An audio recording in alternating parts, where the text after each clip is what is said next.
Have you ever felt completely surrounded? As if the problems came from all sides: late accounts, should relationships, uncertainties at work, and even trying to keep calm. Fear shouted louder. It is in these moments that the soul calls for a safe place, a refuge that goes beyond walls and ceilings, something that does not give in to the pressure of life. This is where Psalm 27 comes in. More than ancient words in a holy book, it is a map of spiritual survival for cloudy days. An invitation to exchange anxiety for faith, panic for confidence, and despair by the certainty that there is a present and active God even when everything seems to fall apart.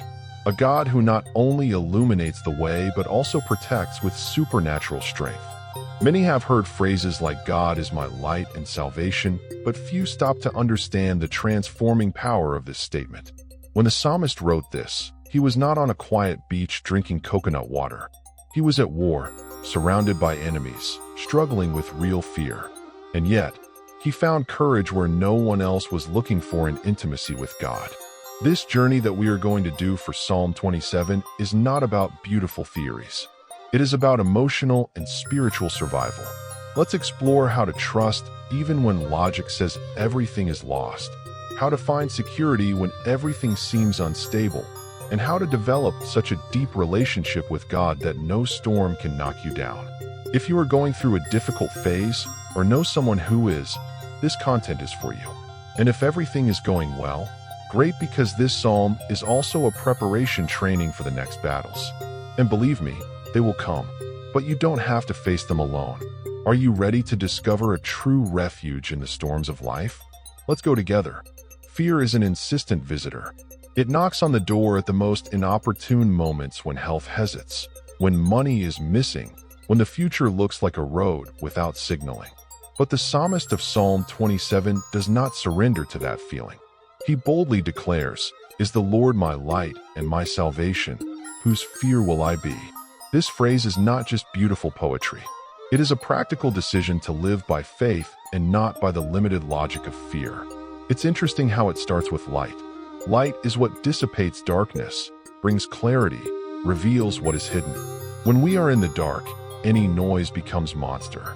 But when the light of God enters, what was giant proves to be small. The psalmist's confidence comes from this revelation. He knows who is with him. And when we know who is by our side, courage gains space inside the chest. Salvation here is not only spiritual, it is emotional, mental, even physical salvation. It is God pulling us from the traps we cannot see, getting rid of the destructive thoughts themselves. When fear hits, He responds with faith, with the living memory that there is a safe refuge. And that changes everything. It is not that the threats disappear, but they lose the power to paralyze. Imagine someone in the middle of a battlefield, arrows everywhere, screams, confusion. Now imagine this same person with an unbreakable shield and perfect armor. This is the one who decides to trust God instead of surrendering to fear. War continues, but security comes from the presence of an invincible general. This is the confidence that turns cowards into brave.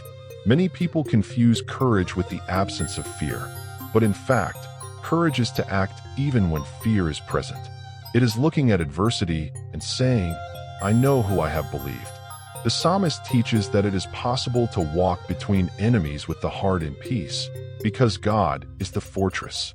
This does not come from a motivational discourse. It comes from intimacy with God built in prayer and word. If you have fought with insecurity, anxiety, or that constant feeling of threat, try meditating daily in this psalm. Read aloud, write the verses, pray on them. This is a practical way to reprogram your mind to divine truth. Over time, you will notice something surprising. Fear even tries to go back, but your faith begins to speak louder. Confidence in God is not automatic, it is cultivated. And the more you know His character, the easier it is to trust. It does not change, does not fail, does not abandon. So even if everything around you say otherwise, you can keep the posture of who knows, "The Lord is my light." And that is just the beginning. True security begins when we understand who guides us and what He is able to do. There are times when everything seems fragile. The structures that supported our peace, health, job, friendship can crumble overnight. This is why the psalmist declares the Lord is the fortress of my life. He found a place where his safety did not depend on the circumstances, but who God is. A solid spiritual refuge capable of enduring any storm. Nowadays, the armies we face do not come with swords, but with slips, diagnoses, emotional pressures, family conflicts. Still, the dynamic is the same. We are attacked everywhere. And in this scenario, faith becomes a shield. Divine guard is not a symbolic concept, it is real, practical, and powerful. Those who are sheltered in God find a peace that problems cannot invade. This is why we need to develop a life of constant prayer, not as a mechanical ritual, but as a living relationship where fear is replaced by security. When we pray, we make room for divine orientation to enter and rearrange chaos within us. God becomes shelter, protective wall, safe tower. None of this means absence of struggles, but presence of spiritual coverage. Interestingly, the psalmist does not say that there will be no war. He says that even though an army ended against him, his heart will not fear. This is courage that is born of conviction. It is to be fully confident that even if all collapses, God continues in control. A security that does not depend on human logic, but on divine faithfulness. He knew, if God is for me, who will be against me? This security is also reflected in everyday decisions. When we trust God's spiritual protection, we are less eager to control everything. We stopped running after human guarantees and started walking by faith. And walking by faith is liberating. Life becomes lighter when we remember that we are not alone in battle. The God who keeps Israel keeps you too. If you feel vulnerable, afraid to take the next step, try declaring Psalm 27 as a personal prayer. Start your day with him. Say aloud, Lord, you are my fortress. This changes the atmosphere. When your mind aligns with the truth of the word, your soul begins to respond with peace. Spiritual war continues, but now you have where to hide. God's unshakable security is not a luxury, it is a necessity for those who live in this unstable world. And the best? It is available to anyone who wants to approach. God does not refuge to those who sincerely seek him. So how about starting today to build this fortress? Because when it all fails, it remains firm. And that prepares us for something even deeper. What do you want most today? Perhaps an immediate answer would be stability, health, a relationship, and peace. But the psalmist, in the midst of chaos, makes a completely different request. One thing I ask the Lord, and I will seek it, may I live in the house of the Lord every day of my life. This reveals a heart-based heart with God above all, to above urgent solutions. Living in the house of the Lord does not mean living within a temple, but rather cultivating a continuous relationship with him. It is having God as a priority, not as plan B when everything falls apart. And that requires a decision, because the rush of life will always try to get away from his presence. The psalmist chose to seek God as someone who knows where the true refuge is and does not give up on it for nothing. It is interesting how he speaks of contemplating the beauty of the Lord. In other words, to stop, look, perceive divine goodness in the details of everyday life. Many times we are so concerned with solving everything we forget to simply be with God. And it is in this being that the soul is healed. Deep communion restores us more than any immediate solution we imagine. Seeking God continuously requires intentionality. It is not expecting the ideal time to pray or read the Bible, but create this time. A good start can be separated 10 minutes a day to meditate on a psalm, write a sincere prayer, or listen to a devotional song. It sounds little, but this little habit can become a river of communion that completely changes its way of living. The psalmist is teaching us to seek divine orientation first of all. When we do this, we avoid many wrong paths, toxic relationships, hasty decisions. Intimacy with God tunes us with his voice. And when we hear your direction, even the riskiest steps gain security. It's not magic, it's relationship. And relationship requires constancy, vulnerability, and time. Nowadays, it is easy to outsource spirituality, following Christian profiles, listening to sermons, asking prayer. All this is valid, but it does not replace personal encounter with God. The psalmist did not want intermediaries. He wanted to see God with the very eyes of faith, listen with his own ears of the soul. And this is the invitation: do not live on spiritual crumbs. There is a presence banquet waiting for you. When intimacy with God becomes a priority, everything else is repositioned. Anxiety loses strength. The fear is silent. The hurry slows down. Because whoever finds refuge in the presence learns to rest.